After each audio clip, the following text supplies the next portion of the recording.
Hello friends, एक बार फिर से स्वागत है आप सभी का हमारे यूट्यूब चैनल पर।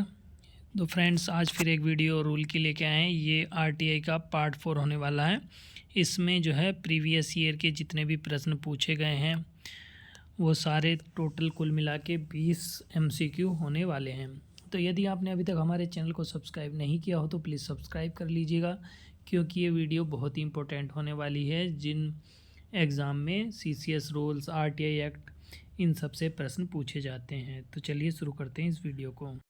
पहला प्रश्न है, यदि सूचना का संबंध आरटीआई अधिनियम 2005 के तहत किसी व्यक्ति के जीवन और स्वतंत्रता से है तो इसकी आपूर्ति के लिए निर्धारित समय सीमा क्या है?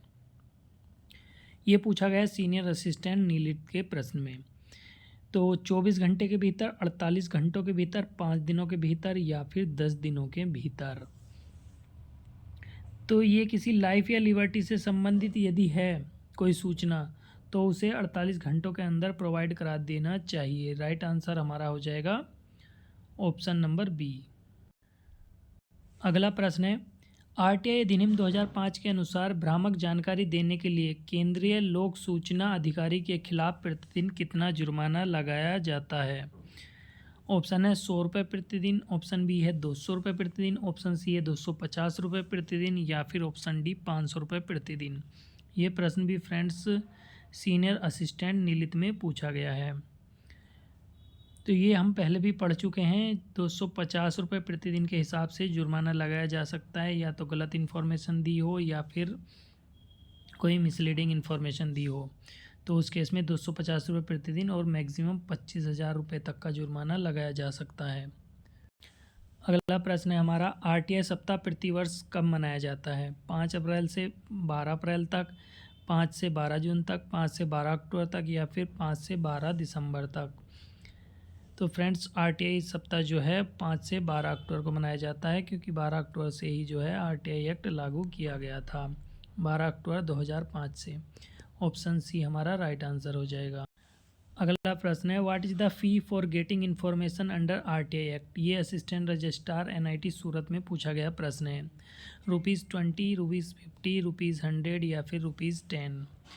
तो फ्रेंड्स, कोई भी आरटीआई यदि किसी ने लगाई हो उसको तो पता ही होगा, जो फ़ीस है वो 10 रुपये फ़ीस लगती है आरटीआई की। राइट आंसर हमारा ऑप्शन डी हो जाएगा।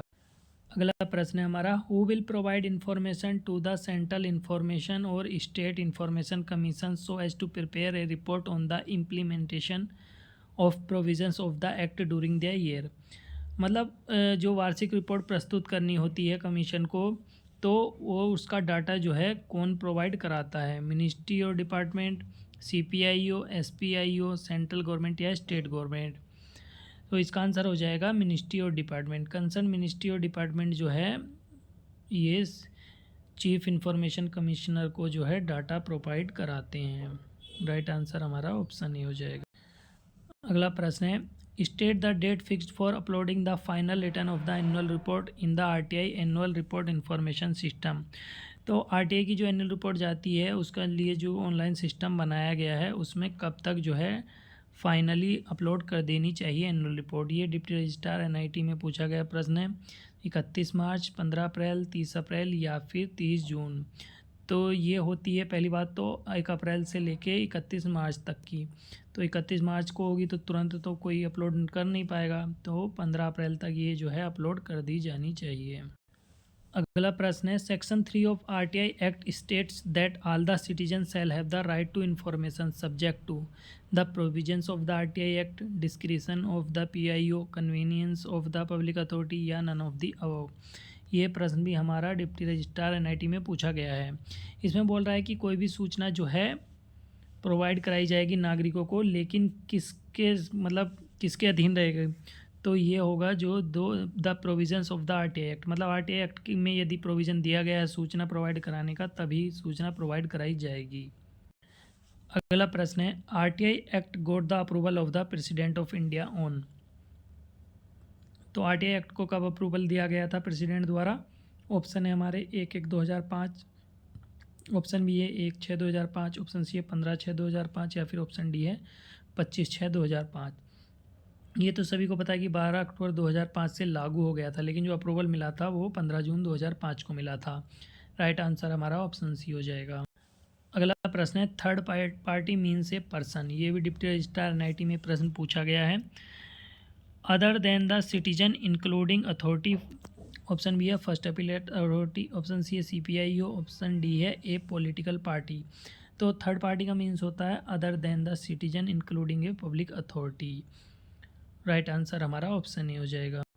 अगला प्रश्न है assistant PIO wherever designated will assist the PIO, receive and forward the RTI application to PIO, provide information on behalf of PIO, all of the above। तो friends ये भी D R deputy registrar NIT में पूछा गया प्रश्न है। तो एपीआईओ के जो काम होते हैं ये भी होता है, ये भी, यानी कि सारे काम जो है एपीआईओ के होते हैं। राइट आंसर हमारा ऑप्शन डी हो जाएगा। अगला प्रश्न है which of the following is not an objective of the RTI act. RTI act का जो है क्या उद्देश्य नहीं है। To curb corruption, to ensure accountability and transparency in government, to provide legal aid to citizens, to facilitate good governance.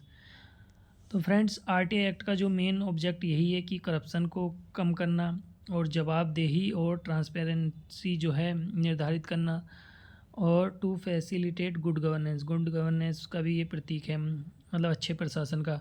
To provide legal aid to citizen, ये जो है आरटीआई एक्ट का उद्देश्य नहीं है। तो ऑप्शन सी हमारा राइट आंसर हो जाएगा। अगला प्रश्न है under the RTI act 2005 which one of the following is not an objective of the act. Senior superintendent IIT Roorkee में प्रश्न पूछा गया है। तो ऑप्शन देख लेते हैं। Promoting transparency and accountability in the working of every public authority, बिल्कुल सही बात है। Provided unlimited access to classified information, reducing corruption and promoting good governance, ये भी सही है। Empowering citizen and enhancing their participation in governance. तो friends ये तो आरटीआई एक्ट का ऑब्जेक्ट है, ये भी है, ये भी है। लेकिन अनलिमिटेड एक्सेस टू क्लासिफाइड में तो वैसे ही एक्सेस नहीं देना है क्लासिफाइड इन्फॉर्मेशन में। ऑप्शन बी हमारा राइट आंसर हो जाएगा। यानी जो भी क्लासिफाइड होगी उसके बारे में तो सूचना प्रोवाइड कराने का जो है प्रावधान ही नहीं है। अगला प्रश्न है the long title of RTI act seeks to promote the following qualities in the working of every public authority. तो ये तो अभी हम पढ़ते हुए आए ही हैं। जो मेन उद्देश्य है वो ट्रांसपेरेंसी, अकाउंटेबिलिटी और करप्शन को रोकना है। पंक्चुअलिटी, एफिशिएंसी से कोई मतलब नहीं है। राइट आंसर हमारा ऑप्शन ए हो जाएगा। अगला प्रश्न है हु विल अपॉइंट या डेजिग्नेट द सीपीआईओ या PIO for providing information under RTI act. तो इनको जो है कौन अपॉइंट करता है। ऑप्शन देख लेते हैं। First appellate authority, head of the public authority, central information commission, या ऑल ऑफ द अबव। तो इसका आंसर है head of the public authority. Head of the public authority जो है सीपीआईओ या पीआईओ को जो है अपॉइंट करता है। राइट आंसर हमारा ऑप्शन बी हो जाएगा। अगला प्रश्न देख लेते हैं who is public authority under RTI act. Any authority constituted by law under constitution, any body established by law made by parliament, any institution of self government established by notification issued by state government, all the above। तो ये तीनों के तीनों ही जो है public authority के रूप में माने जाते हैं आरटीआई एक्ट के अंदर। अगला प्रश्न है mention which of the following is exempted from disclosure of information under RTI act. Option A हमारा information which would affect the sovereignty and integrity of India, information which has been forbidden to be published by any court of law and which may constitute contempt of court, information relating to cabinet papers including records of deliberations of the secretaries and other officers, या फिर all of the above।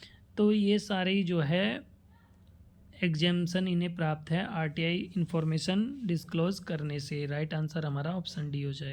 अगला प्रश्न है who are exempted from payment of RTI fee. Any person belonging to SC/ST, any person above the age of 60 years, any central government employee, या फिर any person below poverty line. तो RTI act के जो फ़ी payment से जो छूट दी गई है वो जो पॉवर्टी लाइन के नीचे लोग आते हैं उनको दी गई है। राइट आंसर हमारा ऑप्शन डी हो जाएगा। पॉवर्टी लाइन मतलब गरीबी रेखा से नीचे जीवन यापन करने वाले। अगला प्रश्न है which section of RTI act 2005 prescribe exemption from disclosure of information. Section 8, section 7, section 6, या फिर सेक्शन 5। तो सेक्शन 8 जो है ये exemption from disclosure of information, ये जो है सेक्शन 8 इससे संबंधित है। राइट आंसर हमारा ऑप्शन ए हो जाए। अगला प्रश्न है, which provision of the RTI act explains about transfer of the application to another public authority? Section 6(1), section 7 का 3, सेक्शन 6 का 3 या नन ऑफ द अबव? तो इसका जो है ट्रांसफ़र ऑफ द एप्लीकेशन ये है सेक्शन 6 का 3 में जो है इसका वर्णन किया गया है। राइट आंसर हमारा ऑप्शन सी हो जाएगा। अगला प्रश्न है, which of the following bodies comes under the purview of RTI to information? Option है हमारा narcotics control bureau, option B है इन्फोर्समेंट डायरेक्टरेट, ऑप्शन सी है रिसर्च एंड एनालिसिस विंग या नन ऑफ दी अबव? तो ये तीनों के तीनों जो है आरटीआई इन्फॉर्मेशन एक्ट के तहत नहीं आते हैं, मतलब इनको बाहर रखा गया है। तो राइट आंसर हमारा ऑप्शन डी हो जाएगा। तो फ्रेंड्स ये थे 20 MCQ। तो आपको जहाँ तक उम्मीद है ये वीडियो अच्छा लगा होगा और काफ़ी हेल्प करेगा ये आपकी विभिन्न एग्ज़ाम में, जो कि विभिन्न यूनिवर्सिटीज़, एम्स, IITs और NIT वगैरह के एग्ज़ाम होते रहते हैं। और फ्रेंड्स साथ ही हम कल आपके लिए जो है प्रीवियस ईयर कोई भी पेपर, पूरा पेपर कराएंगे हल। तो यदि आपने अभी तक हमारे चैनल को सब्सक्राइब नहीं किया तो प्लीज़ सब्सक्राइब कर लीजिएगा। जय हिंद।